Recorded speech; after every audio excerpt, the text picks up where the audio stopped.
ஈசாப்பும் தோழர்களும். ஈசாப்பின் எஜமானனான வியாபாரி ஒரு நாள் வெளியூர் புறப்பட்டான். பிரயாணத்திற்கு வேண்டிய சாமான்களை மூட்டை கட்டும்படி வேலைக்காரர்களுக்கு உத்தரவிட்டான்.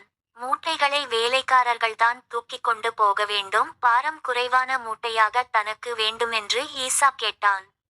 அவனுக்கு எந்த மூட்டை பிரியமோ அதை எடுத்துக் கொள்ளும்படி எஜமானன் சொன்னான். ரொட்டி கூடையை ஈசாப் எடுத்துக் கொண்டான்.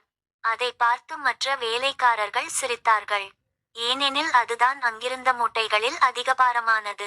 மத்தியான சாப்பாட்டு நேரம் வந்தது. கூடையிலிருந்த ரொட்டியில் பாதி காலியாயிற்று. இரவு நேரம் வந்தது. மீதமுள்ள ரொட்டியும் தீர்ந்து போய் கூடையும் காலியாயிற்று.